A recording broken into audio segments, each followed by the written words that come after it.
high performance is pursuit of being extraordinary. Striving for a goal that would otherwise be unachievable, but for the team you've surrounded yourself with and the work ethic that is required. High performance is doing the things that other people just simply won't do.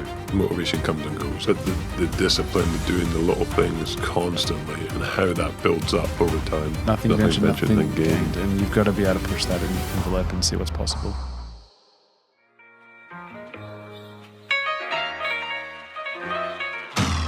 Welcome to the Success Times Happiness podcast, a platform dedicated to engaging discussions with inspiring individuals aimed at nurturing personal development. I'm Richard Thompson, your host, a father, entrepreneur, world champion Ultraman, and passionate about all things high performance.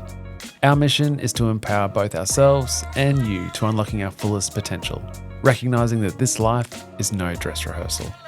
While I may not have all the answers, this show serves as our collective journey to uncover them.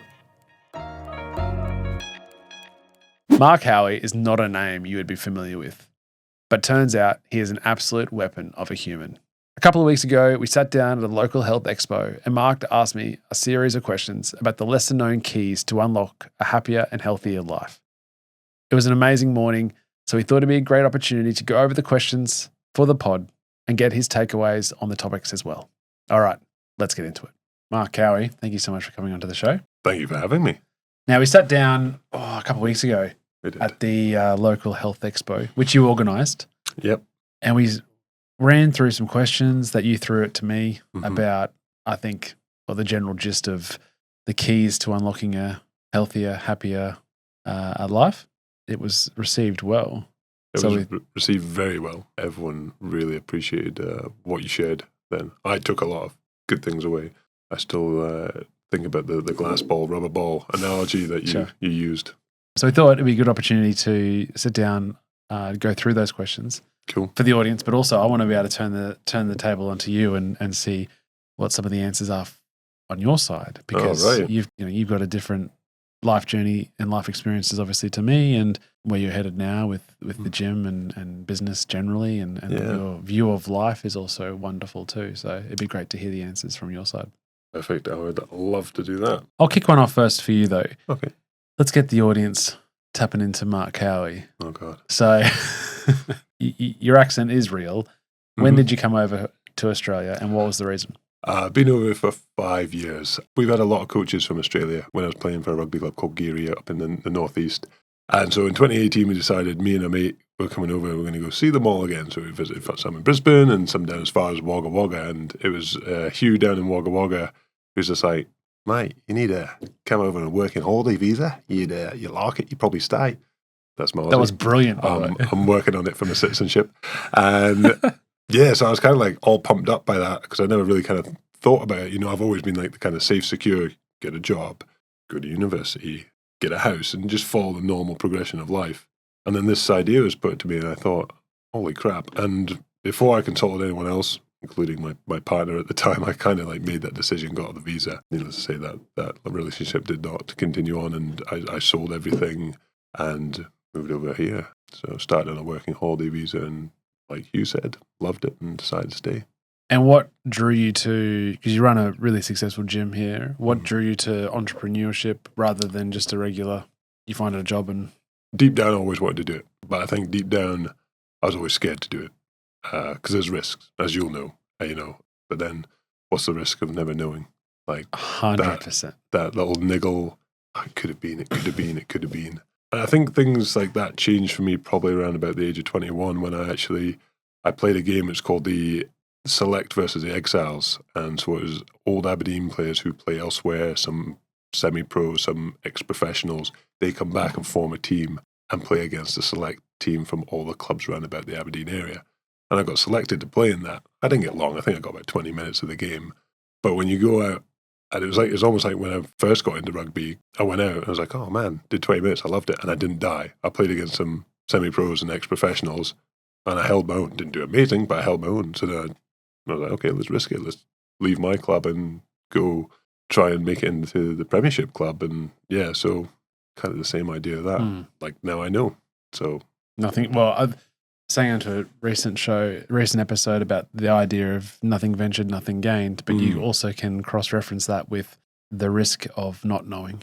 Oh, I think that would, in hindsight, there's a lot of things I'd probably go back and try and venture into, because when you don't know, that just eats you up inside. And I think there's also value in whichever direction you do go, going all in on that direction. Yeah. So you go, okay, I'm going to try the rugby union path to the premiership thing. You just go all in. So it's not as if, so you do understand what comes out of that journey, but because you've gone all in, you can't have any doubts of like, oh, well, if I didn't do this, or if I did it better, then you're not even doubting that in the first place. Yeah, exactly. So yeah, that was the biggest thing. And then that changed my career path as well, going to rugby. So that's when I started to, well, I actually took an interest in coaching. So I first went off to do rugby coaching, went back to college to do a coaching cert, which then got me into university. I was working for Scottish Rugby as a development coordinator. And then eventually I realised that actually the fitness element was what I enjoyed more, which makes sense because I was a pretty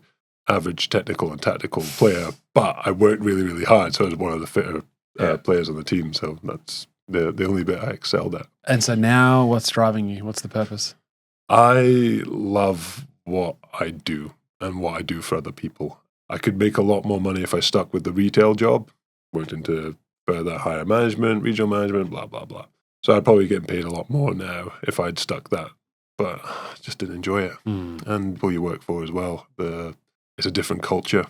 So the gyms have been great, working with people, seeing their results, getting the feedback. Like that's probably more valuable than the wage that you get. I was like, let's do more of this. Even when I was coaching rugby, it had that same effect, especially because I coach women's rugby predominantly. I did do men's as well, but predominantly in the women's section. And the amount of self-worth, confidence that women get from playing a sport like rugby, because it's completely out of what you'd stereotype for a female traditionally. You're going out, you're getting muddy, you're going to have blood pouring out your nose, broken bones, smashing each other into the ground. It's not what you typically call a female-orientated sport, but the amount of development from women getting into that and how they grew as people was phenomenal. So I loved that. And I get the same working in the gym, whether it's one-on-one or it's just managing the club or working with like the PTs that I have to then go and deliver that for our members. It's amazing. Yeah, awesome. All right, let's get into these questions. We might go one for one. Okay, let's do it. Lead. I'll lead first. You can lead the next one and we'll keep going. All right. So the first one we had was, what is high performance in your words? Striving for a goal that would otherwise be unachievable, but for the team you've surrounded yourself with, and then the work ethic that is required that you put in, that is essentially a showcase of what is being 1% better each day. You're just trying to be better each day towards that goal. High performance is pursuit of being extraordinary, which is extraordinary, right? Or exceptional, which is by definition you have to be the exception. So by doing that, you need to do things that other people just simply won't do. And there's so many layers to that approach, but yeah, maybe high performance is doing the things that others won't. Yeah, and they're not prepared to do. Yeah. What's your definition? This is one. I think this is probably one of the reasons I wanted to ask you, because it's a difficult one for me. But being good at the things that you want to do, whatever that may be, and getting your value out of it as well. So being good at it, but getting your value out of it. So success for me is not money. I'm not driven by money as much as I want a little bit more money. I want to live a little bit more comfortably and do these things. Like I said, I'm in this job because I enjoy it. So I perform based on the for me, it's like the feedback of others, like the worth that I give to others in my job. But again, there's different elements to your life, isn't there? So I think I think it's hard. I mean, high performance and success, I think, are two different things. You can be successful without being a high performer. Yeah, I suppose. Okay, high performance for me is probably reading the Atomic Habits book. That's one really resonates with me. It's about being consistent with those little habits that deliver. I think if you're a high performer, you're consistent. You do it every time. There's no excuses. There's no, oh, but. It's, okay, that's how I'm going to do it. I'm going to do it. So I think that's a high performer. The goal itself has a lot to answer for in terms of approach. So by saying, okay, well, this is what I want to achieve, you want to sell 100 widgets in the year, as a bad example. if you said, well, what do I need to do to make 10,000 widgets instead of 100? What would the approach need to be there? Yeah. And that quickly redefines the scope of the work you need to do. Yeah. I think people are scared because it's demanding. And Goggins talks about this, how like, if you want to achieve something massive, you can't talk about balance in the same question, in the same space, because there's no such thing as high performance and balance, and life balance. On a macro level, on a zoomed out level, you're hoping that over a lifetime you've got the balance right. Yeah. But on a daily basis, weekly basis, if you're in a season of life where you are all in on a project, got to deliver that project. Some things have got to go by the wayside. And that talked about, we go back to the balls. But with the rubber balls. Yeah. And you have to select what you're high performing on as well. You can do a lot of, you can have that approach of being in the moment and approaching every opportunity with the high performance mindset. But it's also like, you got to be ready for that. Yeah, I think, like you said, you have to drop some things. So if you try and do everything, and I'm a stickler for this. This is something I've developed over the last few years. You've got to prioritize, because I try to do everything, and then you get to burnout, and then you get nothing done. Definitely got to go for that one or two things that are your success measures, and get them done. And like you said, balance over a lifetime. So get it done now, because then come retirement time, I should hopefully pay it back. Question 2. What did an average week of training look like for you? It's hard. Well, I'll flip it to you first. You're in this one. Oh, right. Okay, well. In your height of your rugby? In the height of my rugby, you'd have 2 evening training sessions a week. You'd have a game every Saturday, and then I'd have another 3 gym sessions on top of that as well. So what's that look like? About 6 to 10 hours of training. I reckon that's at the amateur end of things. I've always been motivated by the sport rather than the aesthetics or even the health side of things like this. I was super consistent when I was playing rugby, so it'd be pretty much 6 days a week, 5 to 6 days a week of training and games in season anyway. Pre-season was always good. That was 3 days of spewing your guts up and then 3 days of the gym. Yeah. Well, by virtue of the fact that I'm ultra endurance, requires time in the time of training, and it's less technical than most sports, but typical week would have been about 40 hours of actual physical training, let alone the body maintenance side of things. I'd be swimming 5 times a week. I'd be running up to about between 100 and 130 a week in kilometers, riding anywhere from 400 to 700 kilometers a week. That's just phenomenal. It's looking back at it, it's hard to calibrate, but you just do it. Your body's quite adapted. And because by virtue of the sport of ultra endurance triathlon, it's a 3-day event. So you have to teach yourself to be really efficient at recovery. And that is a taught thing. You need to keep putting yourself in a situation where you have 7 hours to sleep. So you'd purposely finish a session at, you'd go all afternoon, purposely finish at 5 p.m.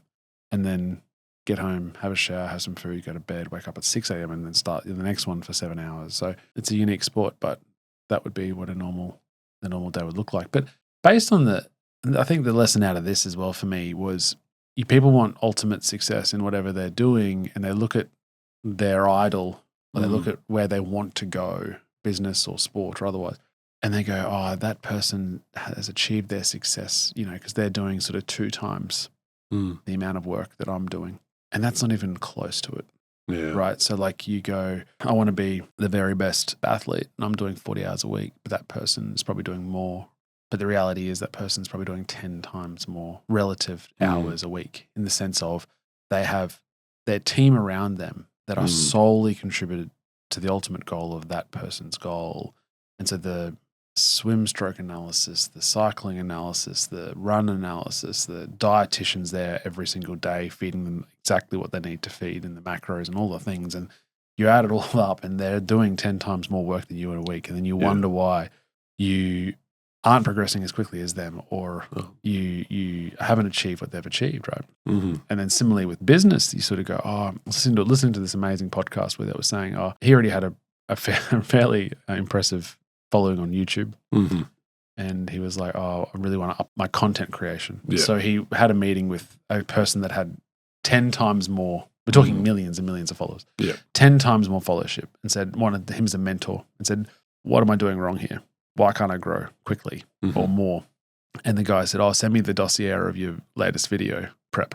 And he was like, what do you mean? He's like, the dossier that that plans your video, what you're going to do. And he's like, oh, you mean my notes on my phone? He's like, no, the document. And he was like, well, send me through what you mean.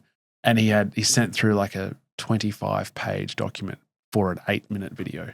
Wow. And he was like, oh, Jeez. right. It's like understanding if you want to get somewhere and you got others to other people have paved the path, they're doing heaps more work.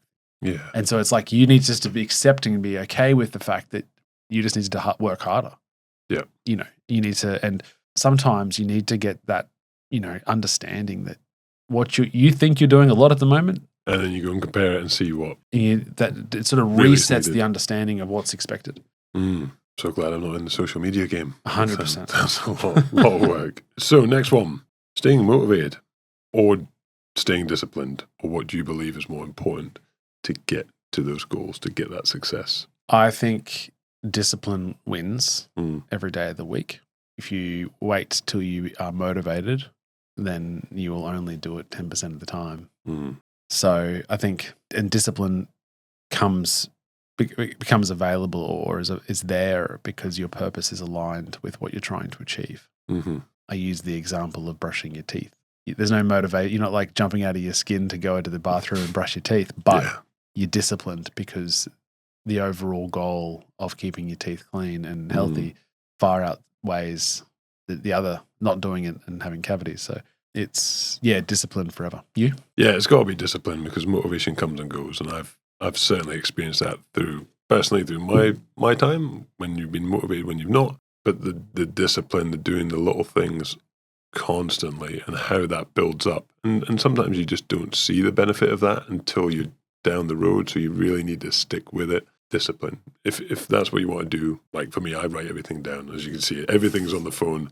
Everything I do, every task, every day, every week is there, both for work and for personal life. So I don't miss out. Even reminding myself to clean the bathroom, because that's something I just kind of walk by and never do. So that's my discipline, because I'm not motivated for a lot of the stuff, but I know those little things all count, all add up, and all add to life, business, relationships, whatever. Your overall motivation will be there maybe for the end goal, but on the days that you're not motivated, they're the days, the little 1%ers that you miss out, which all add up over time. So you have to be disciplined. If you don't want it, just don't bother. The idea of staying disciplined, but also I think turning the mindset around embracing when you don't want to do it and you do it anyway. Yeah. Right? Because that's what creates the value. If you half of the sessions, let's say one of your clients at the gym, if half of the sessions they didn't want to do and they did it anyway, they're going to have so much more value to the overall outcome because they've achieved through that. Well, they've done 100% more then, haven't they? There was a really good quote from a coach. He was saying, well, what makes the most successful athlete? And the answer was the one who's willing to put up with the boredom and the monotony of doing the training every single day. So, you see the world stage or the ultra triathlon, 3 days, but then the 40 hours of training every single week for 2 years. And that's not exciting. Like game day or competition day, exciting. Adrenaline's pumping. You've got your competition round about you. There's your motivation right there. But the 40 hours every week or the 5 hours in the pool or whatever it is you're doing, that's not the exciting part. But that's the only part that gets you to the exciting part. I love that. All right. Your question next. Setbacks. What have you experienced and what helps you get through? Oh man, I had so many setbacks. I think my biggest setback was my first proper injury when I went to play for the Premiership team. I got patella tendonitis in one knee and kind of tried to run through it. Got patella tendonitis in the other knee. So I had 2 duff knees, 6 months out, and 2 stone later, I came back to the Premiership club, did 1 fitness drill. At the end of that training session, the coach turned around and says, you're too far behind. You need to go back to your old club. And that kind of killed it for me. So I went back to my old club. I got my own physio because the club physios at the time it's almost like they didn't take me seriously when I'm like, I'm in pain. I need you to do something about this. So I had 6 months of nothing, basically just had to look after myself doing spin classes, got a good physio. And I think I recovered in 2-3 months back on the field after seeing that physio and getting the proper guidance. So again, I think it's like you said earlier, having the right team around you. If I had the right physio, the right guidance, the right testing, And the right dietitian by the sound of it. Yeah, probably the right dietitian as well. My dietitian was my coach at the time. He was like, I just need to eat more and lift more. I was like, okay, cool, no worries. Because, I'm a tall, slim guy. So he's like, I really want you to be around the 120 kilo mark, which was a big ask for me back there. So I think that was probably my first setback. Snapped my ACL. That took me out of rugby. And at the time, I'd kind of just got a mortgage as well. So I had to make that call. So then I went to boxing for a couple of years, which was good fun. Yeah, I enjoyed that. It was really good. I think I need that aggressive outlet, helps you deal with things day to day. So that was good fun. Won my first one, which was a charity gig, and then the 3 in the competition level, I did not win. Stayed on my feet for all the rounds and gave as good as I got, but lost on points every single time. Devastating. But I think with the injuries have been my biggest setback, and I got through the patella tendonitis and got a good 3-4 years out of me before I snapped my ACL. But I think if you are going to do high performance sport, I think you need the right coaches around you. So again, I always played at amateur level, so I was always going to have amateur level coaches. But if I could go back and change anything, I'd pay for a strength and conditioning coach, and I would have all the health insurance that I didn't have. I'd have the income insurance that I didn't have, so I could go full out on everything. Yeah. That would be my difference. So if there's anyone out there who's looking to go down that route, like invest, it's worthwhile money. Oh yeah, and you look at those people wanting to progress in their sport. You need to look at, as I said, the highest performing, high performance athletes in your sport, and what are they doing? They'd have a full-time sports conditioning team. They'd have a full-time dietitian. They'd have a full-time physio. All the things, right? Definitely. Setbacks for me, I mean, other than life in general, physical setbacks, niggles that required just some time off or maintenance. The difficulty when you have an injury that is sort of a niggle, you don't know how much to push. First race we did for Ultraman was in 2017 in Australia. We broke the world record on debut, and my knee was a real problem. And so I hadn't run anything for weeks and in the lead up to this race, and you have to run 85 kilometers on day 3. And so even we had cortisone injection into the knee, I think like 3 weeks out, because I was trying to wait it out and got it to get it better so I can naturally run on it before the race. But it was I think it was 4 weeks out, and I was like, okay, we need to run. And the injection was going to give it, the injection took, then it would have sort of masked it all, no matter what the problem was, for a number of weeks. So we made the decision to do the injection. I did a marathon the weekend before the race. So I ran the 42 in training, and it was just fine. Yeah. And as a result of the marathon, I built up for those 4 weeks to get to the 42 and ran enough to realize that it'll be okay, but what it's like from 42 kilometers to 84 kilometers, who the hell knows? It's a bit of a distance there, isn't it? And so we got the race week injection as well to just like last Hail Mary, like fingers crossed that sort of masks it. We got into day 3 and had a lead, and we were on world record pace. We knew that. We just had to do a good run. I think, and it wasn't, in hindsight, a very slow, like obviously we improved over 6 years, but got through the first marathon fine. I almost changed my gait, my running style to protect the knee. Yeah. And then as a result, the same side hip got real bad. So over the course of 42, we got into the next marathon, just back to back, straight through 84. My team at that relevant time gave me like bags of ice to sort of numb the hip, which helped, but I just struggled through it, and it was excruciating. You do what you have to do, and then I was in a wheelchair for a few days after, but it's fine.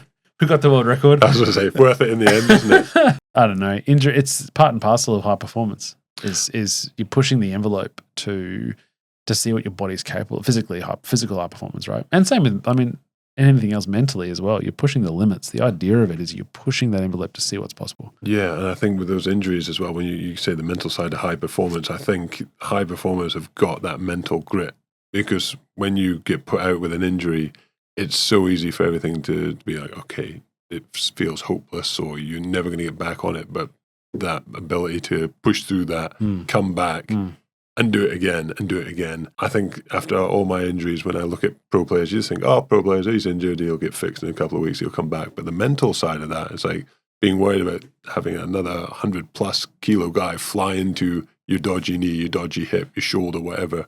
It's huge. And then also the thought of having a dodgy knee and then going into 80 odd kilometers of running, that's, there's a mental side to that, which then separates, like you said, the ordinary and the extraordinary. I don't know whether it's, a little bit of stupidity sometimes, but nothing ventured, nothing gained. And you've got to be able to push that envelope and see what's possible. And if you're going to wait for it to be perfect, you're going to be waiting forever. Yeah.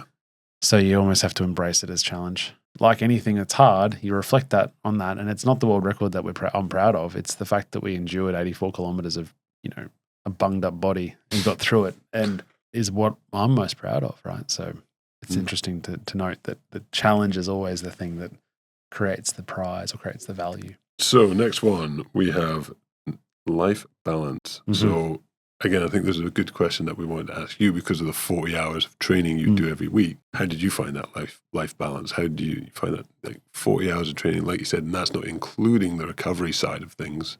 How do you get that balance and feed the, everything else that's important to you? Yeah, I'd be classifying myself at that time as a full-time father as well. And I mean, for me, it was a job. So I was, had a fairly, I didn't have to worry too much about the financial side of things.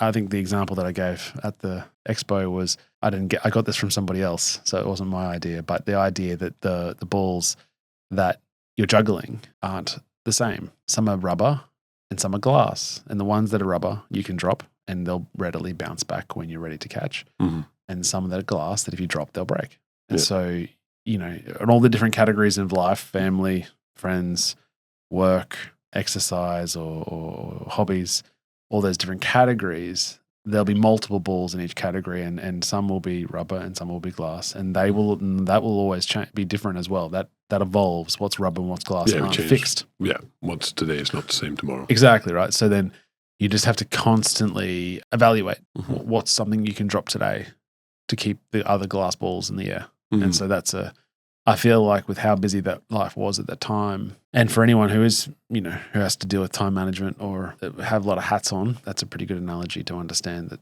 you don't have to do it all.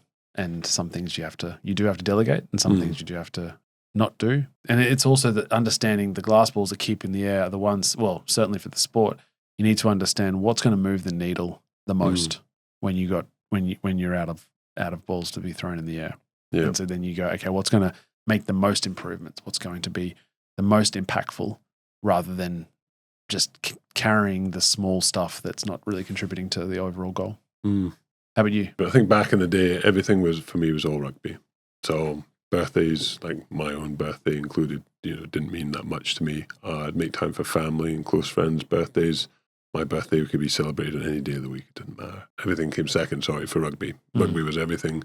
When I played, at the moment, work is still a big priority for me because it's a big, there's a big goal there to one day own my own as opposed to run one for someone else who's amazing, by the way, so not complaining about that. So that's definitely top of my priority list, and I'm definitely trying to rejig. And I think from all my years of playing rugby, the social side of social life came second, and I think I need to redistribute that balance because I've created a good friend network in Australia now.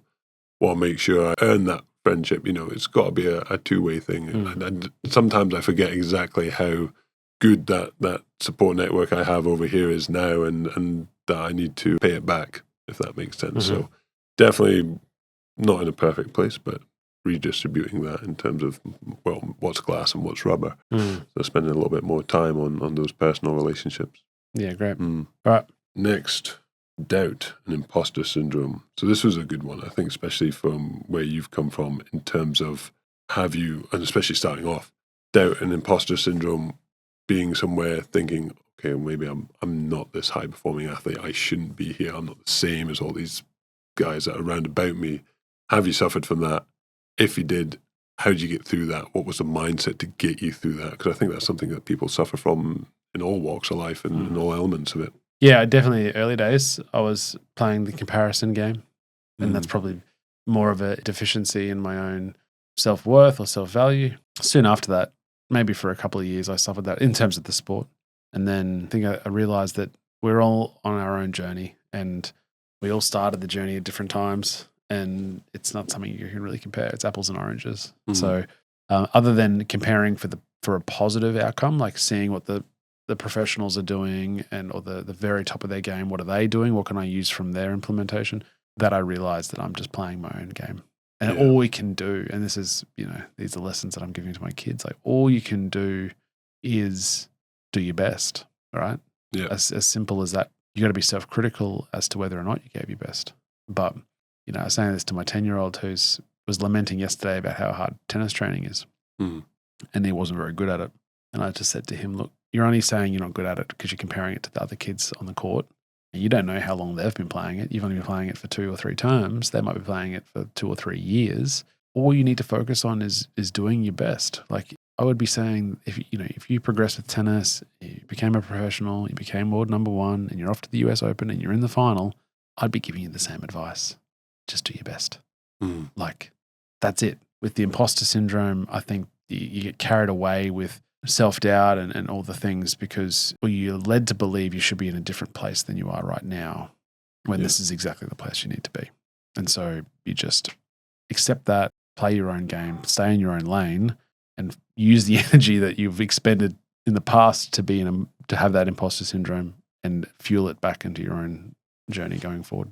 Yeah, I think that's that's it, isn't it? You compare yourself to other people and the situations are completely different. And I get quite competitive with what I do at work in terms of the other clubs. So my boss owns 4 clubs. So then I'm a little bit competitive with them. I'm competitive with the one I used to work in down at Jetsquana because I'm really good friends with the manager, Brandon, down there as well. So I want to take all the good stuff that all of those guys do because they all do some great stuff and implement it all. But then I realize you can't, and you're running your own race, and this is where I am, and these are the things that I need, my club needs, my team needs, my members need, and they've got different teams, different members, different place. It's good to have as a motivator to have competition, but I think so. Ultimately, you lean back on the day, you put your head on the pillow and say, have I done my best today?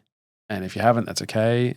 And then you work better to be better tomorrow. I think that's definitely the case because you try to take on too much and try and change things because you don't think your way or what you're doing is the best, and you end up doing 9, 10 other things half-assed and not really getting the full result. So it's definitely something I've suffered from, especially like going from regional rugby up to top rugby. And I think it took me too late in my sporting career to realize I just need to focus on myself. Mm. And that's the biggest thing when you compare yourself to other people. So it's probably the best advice. Just keep it internal. Next one. Habits. So I wanted to talk to you about your habits, the little things of what habits are most important for you in terms of being your best on a day-to-day basis, both obviously when you were performing, but also now as a father, as a businessman, and everything else that you're wanting to achieve in life. What are your key habits? In any facet that you show up in, you've got to be the best version of yourself. Whether it is work, whether it is home life, whether it is with your mates or whatever the situation is. And so then you work backwards from there and say, how do I become the best version of myself? The evidence is pretty clear. Most that people don't do. So it's movement every day, getting sunlight in your eyes as early as you can when you wake up. It's getting an 8-hour sleep, which usually means getting into bed for 9 hours. By the time you take up all the restlessness of it all. It's hydrating a lot. And being in Southeast Queensland, we need to do that more than we probably should. Having really good food choices and not drinking alcohol much, if at all. And these are the things that, you can get into even deeper work like, a sauna or heat exposure or cold exposure and all the other little things, but they're pretty simple, they're pretty basic. And just because they're basic doesn't mean they're easy and not many people follow them.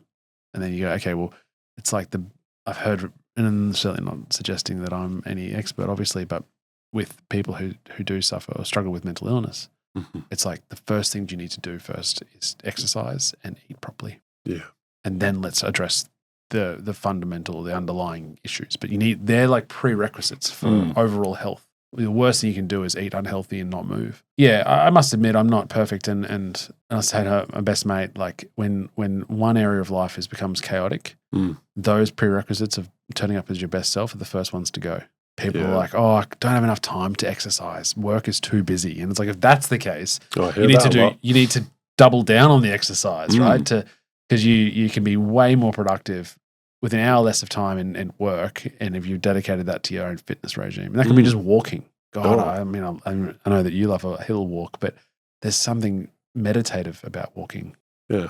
I can even, right now I'm running it really in the mornings, doing about 5 to 10K running while the boys are on their bikes before school. And I can tell that I'm turning up to work and having a day of work way better on a much higher level frequency than if I just roll out of bed and come to work. Yeah, those little habits are massive, and like that excuse of I don't have enough time to do it. And you're right, you got to double down on it. The first time I kind of really learned this was when I was at university studying.